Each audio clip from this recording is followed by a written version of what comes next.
Cela ressemble à une tragédie bien peu surprenante. À la vérité, la violence a envahi les stades africains comme ceux du reste de la planète. Le phénomène est d'ailleurs comparé à une pandémie qui gangrène le monde du sport en général et celui du football en particulier.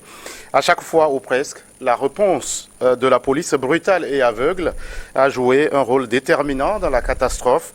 Comment couper le mal à sa racine? Un homme en a fait une préoccupation. Eric Macham est au Togo porteur d'un projet de lutte contre la violence dans les stades. Merci d'avoir répondu à notre invitation. Je vous en prie, ça fait plaisir d'être là avec vous. Des rencontres de football qui virent au drame en Afrique, comment décrivez-vous ce qui ressemble à un virus qui gagne de plus en plus du terrain? Vous avez utilisé le terme juste, gangrène, virus. On sort un peu de l'imaginaire. On ne peut pas croire que le sport peut engendrer de la violence. On ne peut pas croire que le sport peut engendrer des comportements assez violents jusqu'à trouver la mort. Et c'est ça qui m'interpelle, moi, à chaque fois quand je vais dans un stade. Je suis moi-même arbitre. Je suis moi-même arbitre fédéral en France. Mais malheureusement, j'en ai subi. On subit des violences morales, des violences physiques. Et c'est ce qui m'a fait, on va dire, un tilt, qui m'a permis de me dire, attention, on est sur une pente et ce n'est pas normal d'aller dans un stade en tant que spectateur, ou en tant qu'arbitre, ou en tant que joueur, et ne jamais en sortir vivant. Alors, ces violences dont vous parlez, des violences morales, physiques, d'où proviennent-elles? Alors, il y a deux aspects. D'abord, la méconnaissance des tests de loi de jeu par le public et à la fois par les joueurs eux-mêmes et aussi par les staffs techniques des clubs. À ce moment-là, il faut la sensibilisation. Et malheureusement, vous savez, dans les pays sous-développés, le Togo en fait partie, mais dans les pays sous-développés, les arbitres ne sont pas affiliés au club. Dans les pays développés, chaque arbitre dépend d'un club. Chaque arbitre est affilié à un club. Et chaque club a un statut d'arbitrage à en faire référence à sa ligue ou à son district. C'est-à-dire qu'un arbitre qui commence et a son diplôme d'arbitre doit obligatoirement être affilié à un club. Et il sert le lien entre les joueurs, les staffs et son instance dirigeante, c'est-à-dire le district, la ligue ou la fédé. Il est le pont de liaison entre les lois de jeu et l'apprentissage des lois de jeu vers les clubs, les staffs. On ne l'a pas dans nos pays parce qu'on pense qu'un arbitre dans un club est forcément vendu, alors que ce n'est pas le cas. Un arbitre qui est dans un club sert à autre chose que d'être vendu. Voilà. Alors, les infrastructures peu adaptées, réactions parfois disproportionnées des forces de l'ordre. À chaque fois, chacun y va de son commentaire. Est-ce que, oui, votre réaction, oui, est-ce que vous ne partagez pas? Je ne peux pas parler d'une action des forces de l'ordre un peu disproportionnée. Vous savez, en termes de décès, de violence dans les stades, les forces de l'ordre doivent mettre tout en œuvre pour stopper cela. Et c'est ce qu'ils font avec les moyens qu'ils ont. Et on ne peut pas les blâmer ou les discréditer par rapport à cela. Donc les moyens qu'ils ont, ils utilisent cela. Mais au-delà de cette action, qu'est-ce que doivent faire les forces de l'ordre? Ou même, on va dire, le service de la protection civile et de l'identité individuelle. Chaque joueur, chaque spectateur qui rentre dans un stade doit être identifié et identifiable. C'est-à-dire, à l'entrée du stade, on doit savoir qui c'est qui rentre. Et après le stade, s'il se passe quelque chose, on doit savoir qui est-ce qui a posé l'acte. Et c'est de ça qu'il s'agit. Et quand vous prenez un spectateur qui rentre dans un stade, que ce soit ici, à Lomé, au Bénin, au Maroc, en France, aux États-Unis, qu'est-ce qui se passe?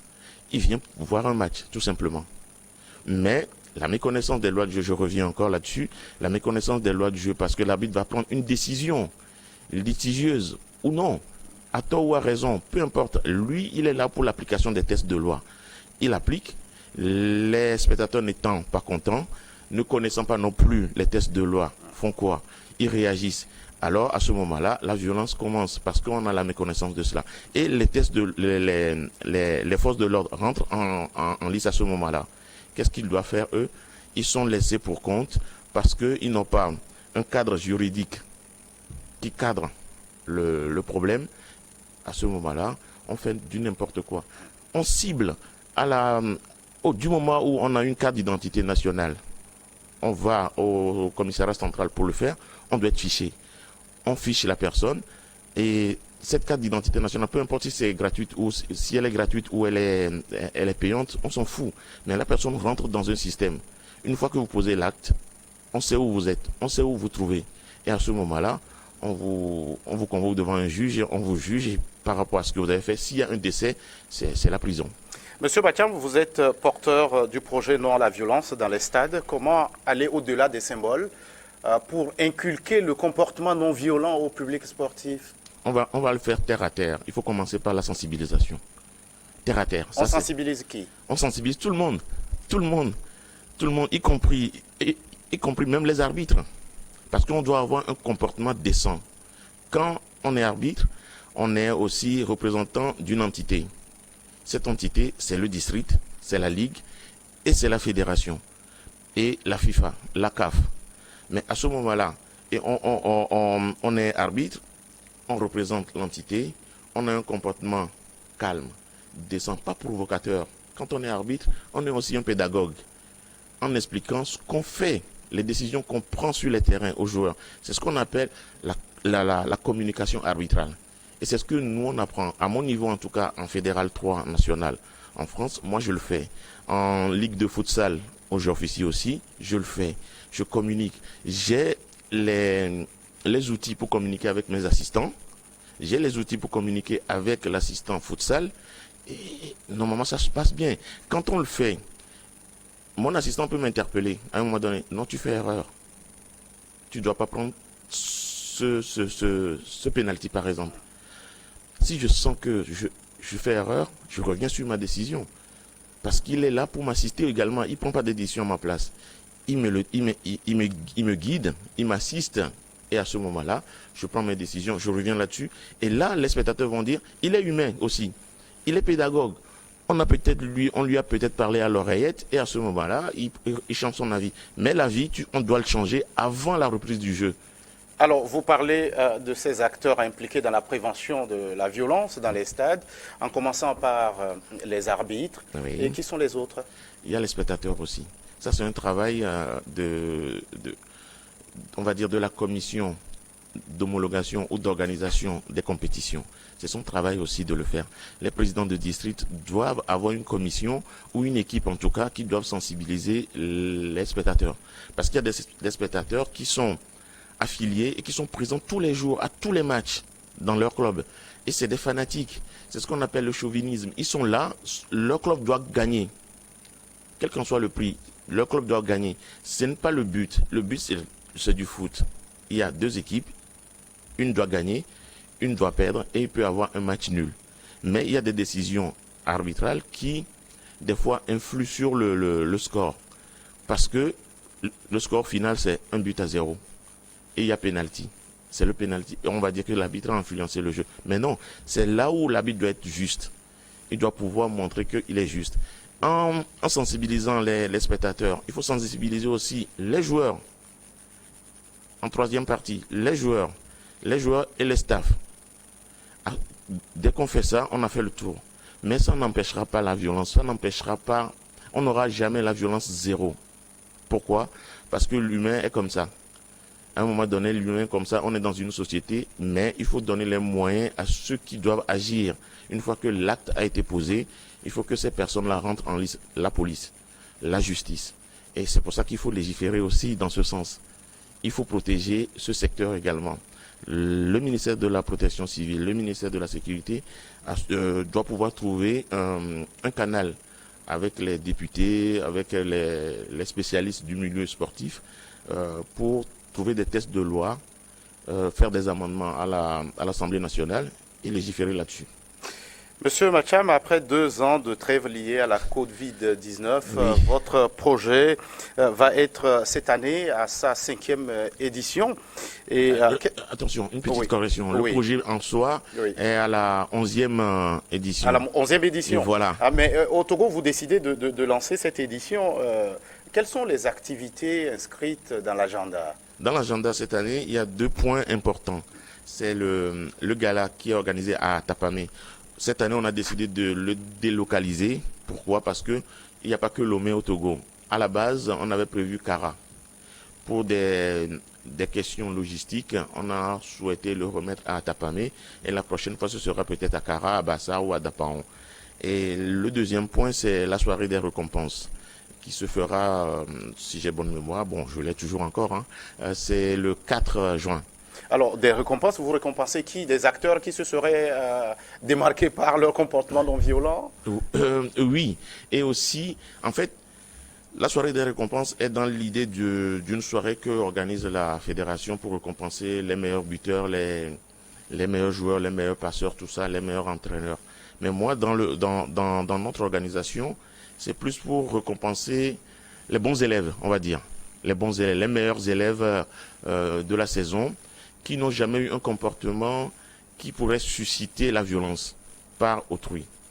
C'est-à-dire qu'un arbitre peut être à l'origine d'une violence. Un spectateur peut être à l'origine d'une violence. Un entraîneur peut l'être également. Mais notre objectif, c'est de faire redescendre la pression à tout niveau.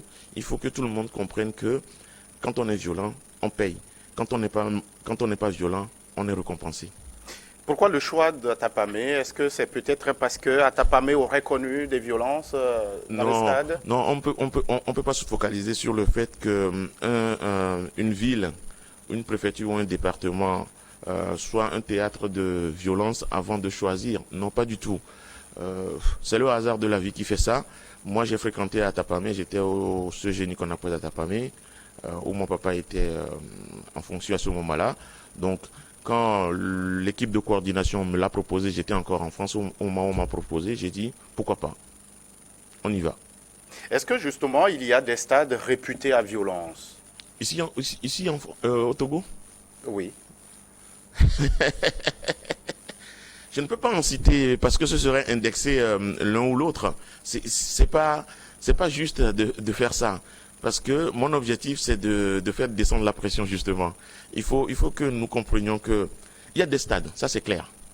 Parce qu'il y a une équipe qui va décider, une équipe de coordination qui décide sur les récompenses à donner aux dirigeants, aux clubs, tout ça. Et même au stade, parce qu'on n'a jamais pensé que on pouvait décerner un prix à un stade. On peut le faire aussi. Dire que ce stade n'a jamais été une scène de violence. Pourquoi ne pas décerner un prix à ce stade? Mais on ne l'a pas inclus dans notre liste. Mais c'est une très bonne idée. Je pense qu'on va y réfléchir et on trouvera aussi quelque chose à donner à un stade. Mais pour revenir à la question du stade, je ne peux pas indexer un stade, honnêtement. Alors, Monsieur Macham, vous qui êtes arbitre, Oui. les causes des violences viennent parfois du public qui vous accuse, vous, arbitre, hein, Oui. à tort ou à raison, Oui. d'avoir été corrompu. Oui. Est-ce que dans l'exercice de cette fonction, vous avez déjà été une fois l'objet d'une tentative de corruption pour influencer votre décision au cours d'un match? Vous posez des questions personnelles, ça. C'est pas bien, c'est pas gentil de votre part. Mais je dois y répondre parce que moi, je suis clair et je suis honnête. Dans tout ce que je fais, j'essaie de l'être en tout cas. Je l'ai été. Mais ça remonte. Ça remonte. J'étais encore en arbitre de région. Je n'étais même pas encore arbitre fédéral. C'était sur un match de Coupe de France.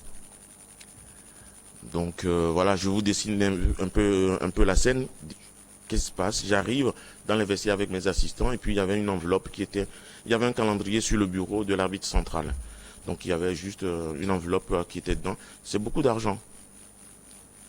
Quand on fait la devise en francs CFA, On l'a compris, c'est beaucoup d'argent. C'est beaucoup d'argent. Alors, Monsieur Mathiam, la Fédération togolaise de football, c'est l'acteur central. Oui. Alors, dans l'organisation des championnats, est-ce que vous pensez qu'il y a des dispositions particulières qu'elle doit aussi prendre pour prévenir ce mal?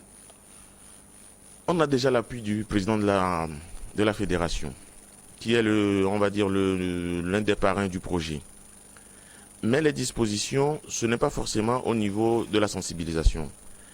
Je pense que, honnêtement, le président de la fédération, avec son équipe exécutive, doit créer peut-être une commission de suivi qui doit suivre tous les matchs et doit pénaliser les équipes, les clubs, les stades, encore plus. Parce que j'avais vu des pénalités de 400, 500, 600 000 francs par le passé. Pour moi, c'est rien. Parce qu'au bout, il peut y avoir un décès.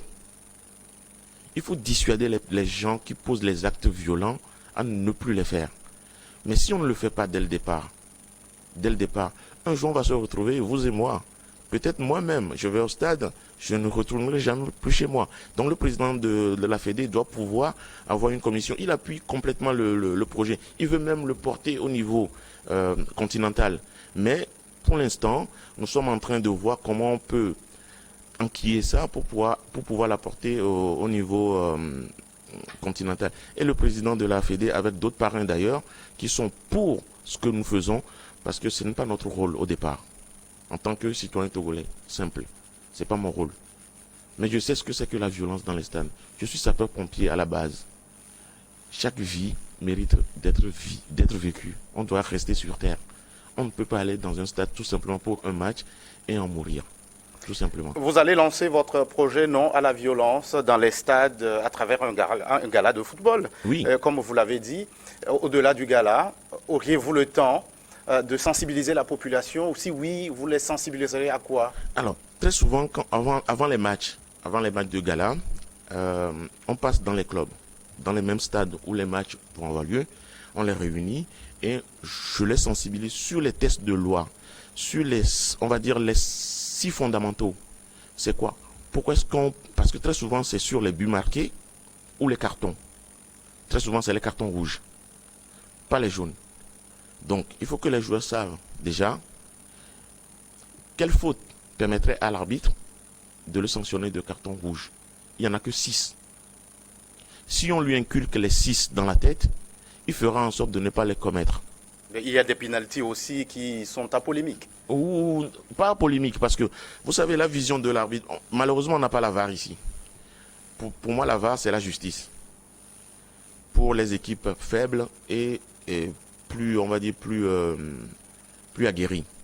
Mais un arbitre, il a une vision, il a sa position, il voit quelque chose, il siffle. On accepte. On accepte. C'est comme un policier. Vous êtes en infraction, peut-être vous avez raison, hein, mais il vous arrête, il va vous mettre l'amende. Il faut la prendre celle-là. C'est comme ça. Vous décidez.